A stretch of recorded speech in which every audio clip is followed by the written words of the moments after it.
Hallo ihr Lieben, schön, dass ihr da seid. Ich zeige euch im heutigen Video, wie man die Hose Nova näht. Ein ganz toller, lockerer Schnitt mit Gummibund, perfekt für den Sommer geeignet und auch noch ganz schnell genäht. Dafür brauchen wir 1,80 Meter unelastische Webware aus Baumwolle, Leinen, Tencel, was auch immer ihr gerade da habt. Hauptsache, es ist nicht elastisch. Dann brauchen wir ein Gummiband, das ist 80 cm lang, 4 cm breit. Passendes Nähgarn brauchen wir natürlich, dann brauchen wir die Standardsachen Stecknadeln, Maßband, Stoffschere und eine Sicherheitsnadel, um das Gummiband durch den Bund zu fädeln. Und wenn ihr mögt, auch noch so einen Markierstift. Damit markiere ich immer gerne meine Knipse, denn dieser Stift verschwindet, wenn der mit Wasser in Berührung kommt. Apropos mit Wasser in Berührung kommen, ihr schmeißt am besten den Stoff jetzt einmal kurz in die Waschmaschine, weil Stoffe laufen beim ersten Mal waschen immer ein bisschen ein. Und es wäre natürlich besser, wenn wir das jetzt machen, als wenn du es später fertig genäht hast und eventuell dann deine Hose zu klein wird. Deswegen schmeiß es jetzt kurz in die Waschmaschine im Kurzprogramm bei 30 Grad. Ich mache das meistens bei 15 bis 20 Minuten und ja, dann haben wir auch schon alles vorbereitet, was wir vorbereiten können und können dann mit dem Zuschnitt starten.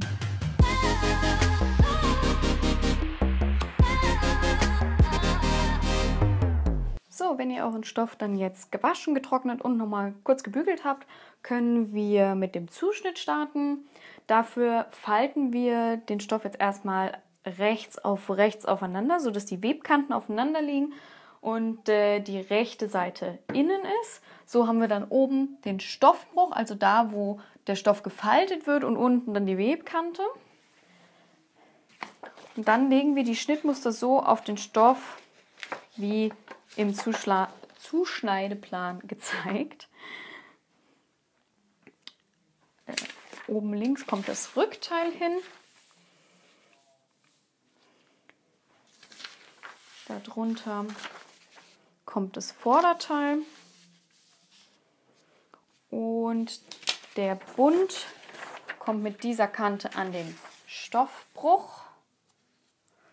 Und dann richten wir die Schnittteile einmal aus. Dafür nehme ich immer am Anfang, machen wir mal hier, am Anfang und am Ende vom Fadenlauf einmal und messe runter zur Webkante oder hoch zum Bruch, je nachdem, was gerade näher ist. Hier habe ich 26, hier habe ich nur 24. Ich nehme mir dann immer einen Punkt und wenn ich jetzt sage, ich möchte jetzt hierbei das Schnittmuster ein bisschen verschieben, dann halte ich das an dem einen Punkt fest und verschiebe die untere Seite. So, dann komme ich auf 26.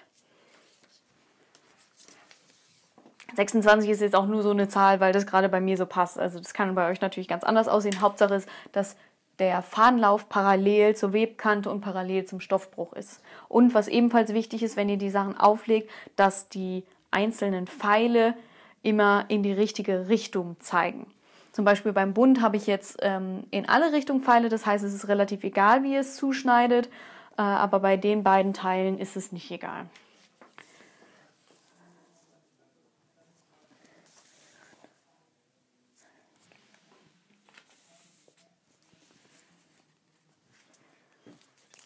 So, wenn ihr die Teile dann jetzt aufgelegt und positioniert habt, schaut nochmal, dass auch nichts überlappt. Hier ist ganz knapp, aber das geht noch. Und dann könnt ihr das alles aufstecken und an der Papierkante könnt ihr das Ganze dann ausschneiden. Wichtig ist am Stoffbruch, der wird nicht geschnitten. Das ist halt der Trick an der Sache bei einem Stoffbruch, dass wir nur die äußeren Kanten ausschneiden und den Stoffbruch so lassen, damit wir danach ein doppelt so großes Teil haben. Und sonst ist noch wichtig, die Nahtzugaben sind bei meinem Schnitt enthalten. Es steht auch hier nochmal auf den Beschreibungen drauf, wie viele Nahtzugaben wo angesetzt wurden. Deswegen könnt ihr das auch an der Kante direkt ausschneiden. Wenn ihr andere Schnittmusterhersteller habt, achtet drauf, ob da die Nahtzugaben enthalten sind oder nicht. Wenn nicht, müsst ihr eventuell nochmal parallel etwas anstellen, dass ihr da eine Nahtzugabe anzeichnet. Ich finde das immer eine sehr aufwendige und zeitraubende Arbeit, deswegen habe ich das in meinen Schnittmustern inkludiert und da könnt ihr es dann einfach direkt so ausschneiden. Wenn ihr das dann ausgeschnitten habt, ist noch wichtig, dass ihr die Markierungen übernehmt. Dafür könnt ihr dann so ein Magic Pen nehmen oder einen Kreidestift. Hier ist einmal eine Markierung, hier unten ist nochmal eine Markierung und dann beim Bund ist auch nochmal eine Markierung. Da müsst ihr schauen, welche Größe ihr habt und nehmt da entsprechend den Knips und übernehmt das und zeichnet es an.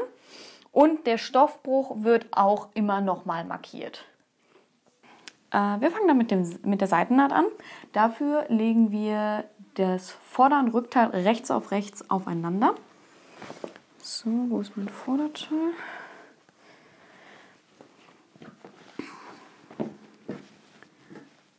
Genau. Das große Stück hier mit der etwas tieferen und längeren Rundung ist das Rückenteil. Und dann haben wir hier das Vorderteil. Ich habe die rechten Seiten hier mal mit dem Sticker markiert. Und man sieht hier auch, dass das Vorderteil eine etwas kürzere und geradere Rundung hat.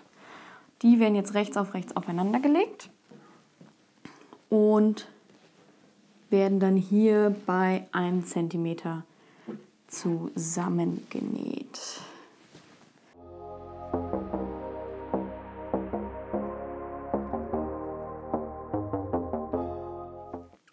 Ja, wir stecken hier einfach ganz gleichmäßig die Stecknadeln auf die Naht und dann nehmen wir das Ganze bei 1 cm ab.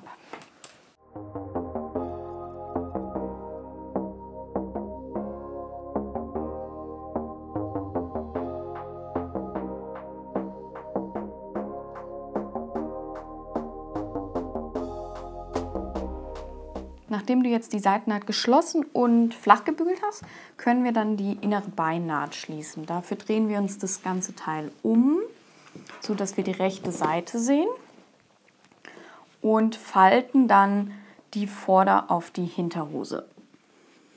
Wir haben ja auch einen Knips, der kommt auf den Knips von der anderen Seite.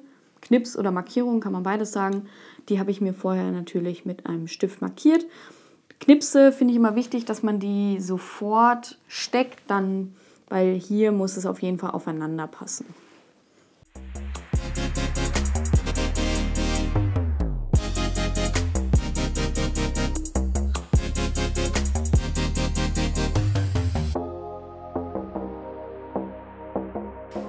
So, wenn du die Nähte gesteckt hast, kannst du dann von oben bis runter zum Saum nähen. Ich starte immer, also so gut es geht, immer oben und nähe zum Saum herunter, weil wenn man ein bisschen Längendifferenz in der Naht hat und die Teile nicht ganz gleich sind, das passiert schon mal, dann ist es immer einfacher, das Ganze am Saum auszugleichen, als an anderen Stellen, die eventuell noch weiter vernäht werden müssen. Am Saum ist es dann nicht so schlimm, denn der Saum kommt als letztes und dann kann man solche Längendifferenzen besser ausgleichen.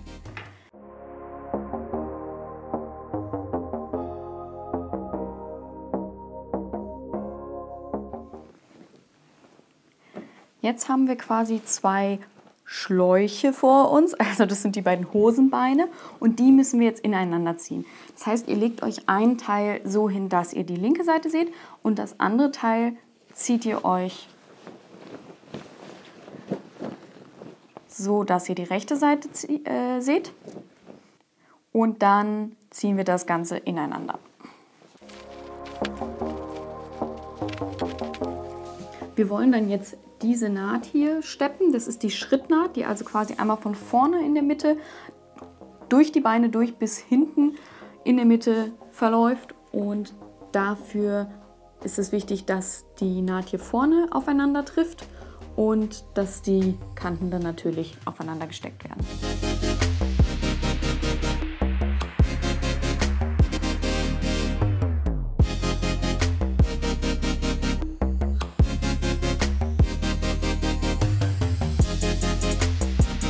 Und ja, das sieht schon nach einer Hose aus. Jetzt fehlt eigentlich nur noch der Bund. Und den machen wir jetzt. Dafür nehmen wir uns hier diesen viereckigen Streifen. Der sieht so aus. Und den müssen wir jetzt erstmal zur Hälfte bügeln. Also wir nehmen das Teil, klappen es links auf links, sodass die rechte Seite außen ist. Und bügeln das Ganze auf die Hälfte, dass wir hier dann einen Bügelbruch bekommen. Als nächstes schließen wir den Bund. Dafür drehen wir uns das so um, dass wir die rechte Seite sehen und klappen einmal die kurzen Seiten aufeinander. Wir nähen das Ganze dann bei 1 cm zusammen, nicht vergessen, vorne und hinten verriegeln. Auch die Naht bügeln wir dann jetzt erstmal auseinander. So, dann haben wir jetzt den Bund gebügelt und zusammengenäht und wir haben auch unsere Hose schon zusammengenäht. Und jetzt fügen wir das Ganze aneinander. Jetzt müssen wir als erstes schauen, wo ist vorne und hinten bei der Hose. Wenn man sich das so hinlegt, ist die Hinterhose immer ein bisschen größer. Das heißt, hier, das ist jetzt die Hinterhose, weil man ganz klar sieht, hier geht das Teil noch weiter. Also das ist deutlich länger, als wenn man es umdrehen würde. Dann würde man das Ende sehen. Man sieht hier das Stück. Hier, das ist viel kürzer als das hier hinten. Das ist also die Hinterhose. Und die Naht von dem Bund, also das Stück, kommt dann auch an die Hinterhose. Wir stecken das Ganze dann rechts auf die Hose. Dafür muss die Hose quasi in den Bund rein, so, dass man es ungefähr weiß. Und dann stecke ich mir immer als erstes da, wo es wichtig ist, dass es zusammenkommt, nämlich die hintere Naht auf die Bundnaht. Die stecke ich mir als erstes fest, dann habe ich schon mal einen Fixpunkt. Und dann stecke ich mir als nächstes die wichtigen Punkte, das sind die Markierungen hier einmal und hier einmal. Das sind dann die Knipse, die auf die Seitennähte treffen. Das stecken wir jetzt einmal rundherum fest und dann nähen wir das Ganze bei 1 cm an. Allerdings lassen wir dann hinten an der Naht ungefähr 10 cm Platz, also von hier bis hier. Wir starten also ungefähr 5 cm vor der Naht, nähen einmal rundherum und hören auf 5 cm vor der Naht hinten wieder auf, damit wir dann nachher das Gummiband da reinziehen können.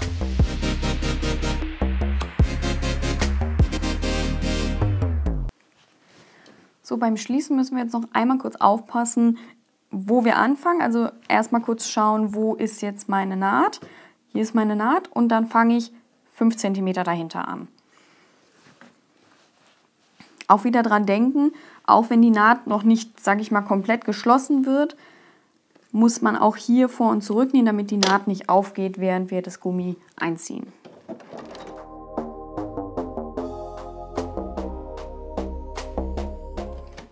Wir haben jetzt hier eine kleine Öffnung gelassen, damit wir dann in den Bund reingreifen können. Also hier können wir in den Bund reingreifen, da ziehen wir jetzt das Gummiband durch. Wir nehmen uns jetzt die Sicherheitsnadel, befestigen die an einem Ende vom Gummiband und fädeln das Ganze dann in den Bund ein. Dafür greifen wir dann in die Öffnung, die wir haben, und in den Bund. Hier sind dann nämlich jetzt gerade 3 Lagen, da muss man ein bisschen aufpassen, wo man reingreift. Aber wir müssen in den Bund und dann fädeln wir dieses Gummiband dann einmal komplett durch den Bund durch.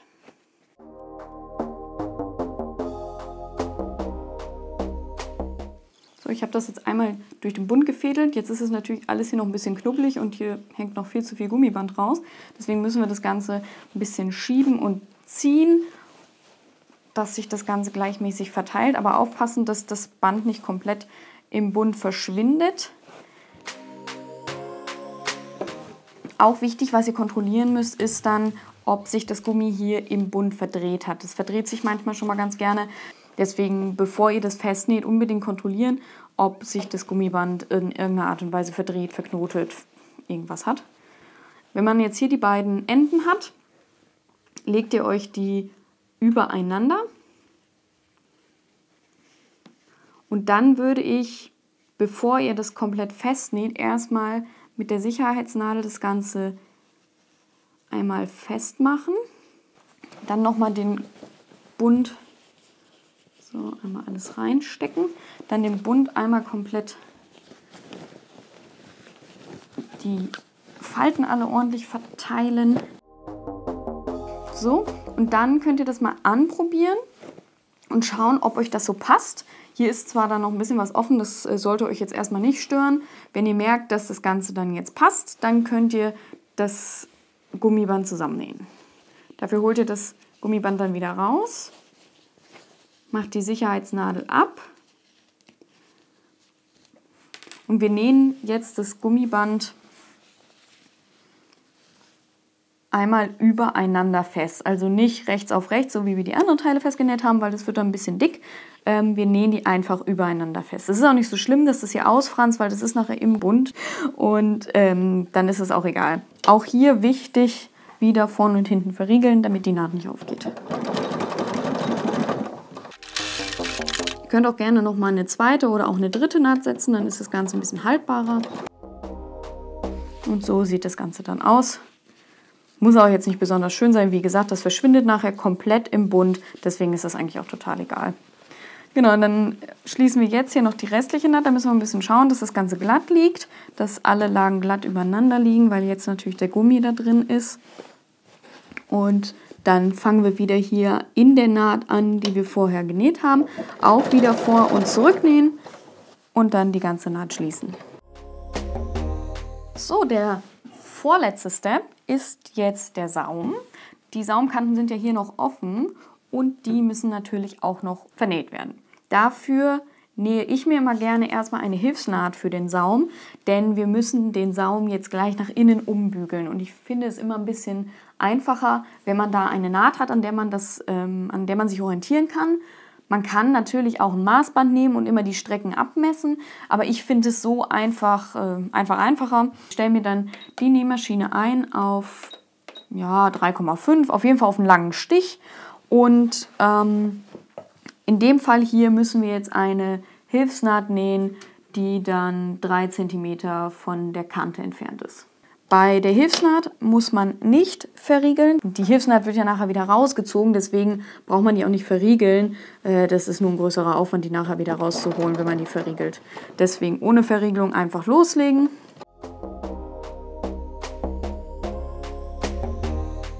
Wenn man jetzt hier so einen kleinen Versatz drin hat, wie ich ihn habe, da sind jetzt die Schnittmuster nicht ganz gleich lang gewesen, weil sich da auf der Länge ein bisschen was verschoben hat. Das ist, wie gesagt, bei so einem Saum gar kein Problem. Versucht einfach, die Naht möglichst gerade weiterlaufen zu lassen und es dann irgendwann wieder, also jetzt bin ich halt ein bisschen weniger als 3 cm und versuche dann einfach, das gleichmäßig wieder auf 3 cm einlaufen zu lassen beim Nähen. Ich habe jetzt die Hosensäume umgebügelt an der Hilfsnaht und dann können wir die jetzt absteppen. Wir machen das dann bei 2,5 cm, obwohl wir bei 3 cm umgebügelt haben, denn wir müssen ja den Stoff innen drin auch mitfassen und wenn man dann mal ein bisschen ungleichmäßig vielleicht gebügelt hat, dann ist es trotzdem noch alles fest und alles gut und man muss nichts auftrennen. Deswegen mache ich das immer gerne so, dass ich da 0,5 cm Differenz drin habe. Ganz wichtig, dran denken, bei der Nähmaschine wieder zurückstellen auf 2,5 Stichlänge und dann fange ich immer an der Innennaht des Hosenbeins an zu nähen, weil man dann die Versäuberung nicht so sieht. Damit man es wieder leichter nähen kann, würde ich das Ganze jetzt auf links ziehen. Von rechts nähen auf jeden Fall wieder, wie eben schon gesagt, da ist der Stich immer ein bisschen schöner, wenn man die rechte Seite nach außen trägt und dann bei 2,5 cm absteppen.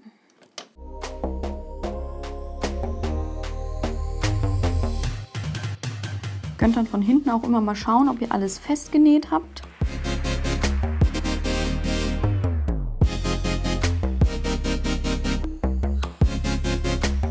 Ihr könnt dann noch einmal kontrollieren, ob ihr auch alles erwischt habt, ob ihr überall den Stoff mit angenäht habt und wenn das dann alles gut aussieht und ihr nichts mehr auftrennen müsst, dann könnt ihr den Hilfsfaden auch wieder rausziehen. Ihr nehmt dann einfach hier so ein Stück Faden, was hier raushängt. Und dann zieht ihr da dran und dann rafft sich das so ein bisschen und dann kann man diese Raffung immer so ein bisschen weiter schieben. Und bekommt dadurch immer mehr Garn raus. Und irgendwann hat man so dann den kompletten Faden da rausgezogen und hat dann damit den Faden rausgeholt.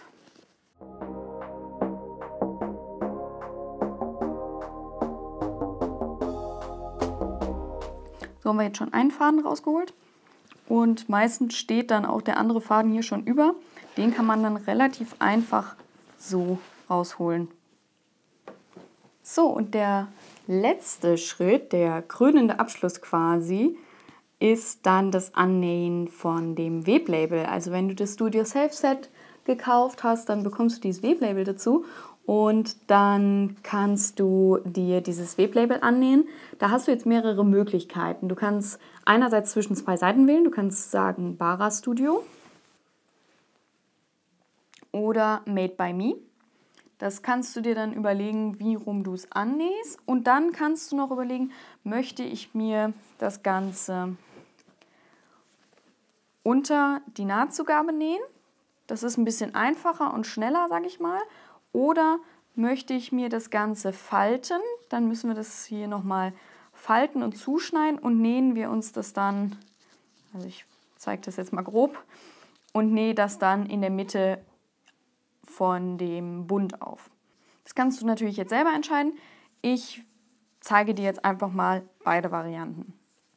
Als erstes die Variante unter der Nahtzugabe, die ist relativ schnell gemacht. Du legst dir, also erstmal natürlich schauen, wo ist die hintere Mitte, weil ein Label kommt natürlich immer nach hinten und nicht nach vorne. Die hintere Mitte erkennt man immer daran, dass hier natürlich die Naht ist, ganz wichtig. Und dann nimmt man sich die ganze Nahtzugabe und legt sich das dann unter die Maschine. Und dann kann man einfach die Nahtzugabe mittig auf das Label legen. Wenn du magst, kannst du es auch vorher abmessen und dir eine Markierung machen, wo die Mitte ist.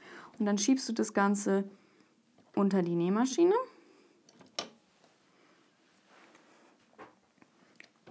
Und steppst das Ganze ab. Und das sieht dann so aus. Für die zweite Variante brauchst du dann ein Maßband oder ein Lineal oder was auch immer. Und ich nehme jetzt einfach mal einen Bleistift. Das kann man auch mit was anderem machen. Ich würde es halt mit irgendwas machen, was hell ist, weil das sonst eventuell auf dem Label durchscheint. Genau, für die zweite Variante entscheidet ihr euch jetzt, möchtet ihr, also welche Seite möchtet ihr haben? Möchtet ihr Bara Studio oder Made by Me? Ich nehme jetzt mal die Seite mit Made by Me. Das heißt, ich schneide die Seite von Bara Studio ab. Dafür messt ihr 0,7 cm nach unten.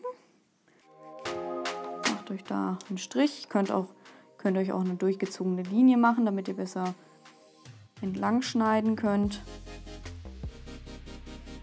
So. Dann schneidet ihr die Linie hier ab. Und dann nehmt ihr auch oben nochmal 0,7 cm runter und da könnt ihr es entweder so Pi mal Daumen umknicken oder ihr messt es auch nochmal ab, wie ihr mögt, dass ihr da auch eine Kante bekommt. Das könnt ihr auch einfach so mit dem Finger machen. Ihr könnt auch mit dem Bügeleisen drüber bügeln, dann ist das Ganze ein bisschen fester, sage ich mal, ein bisschen definierter. Ich mache das jetzt hier mal mit meinem Fingernagel. Das geht auch ganz gut. Und dann hat man das Label so fertig, dann hat man die beiden Kanten umgefaltet und wir nähen dann jetzt die kurzen Seiten an. Die kommen natürlich auch wieder in die hintere Mitte, aber die werden mittig auf dem Bund genäht. Hier muss man ein bisschen aufpassen, weil wir haben hier einen Gummibund. Deswegen ein bisschen darauf achten, dass das Label ein bisschen mit Spiel angenäht wird, weil wenn man dann nachher die Hose anzieht, dehnt sich das Gummi ja ein bisschen und nicht, dass dann nachher das Label ausreißt. Das wäre doof. Deswegen näht erstmal eine Seite an.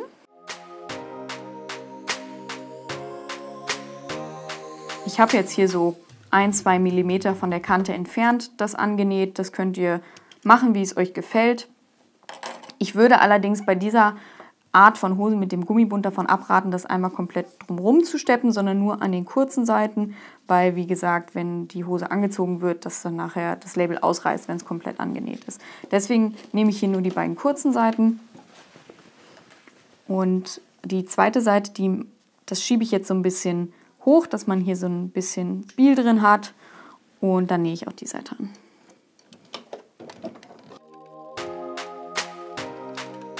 Und fertig ist deine Hose. Mega cool, deine Hose Nova ist jetzt fertig. Vielleicht ist es ja dein erstes selbstgenähtes Teil. Glückwunsch auf jeden Fall, dass du bis hierhin durchgehalten hast. Und wenn du noch Fragen hast oder Anregungen, schreib mir gerne an christina@bara-studio.com.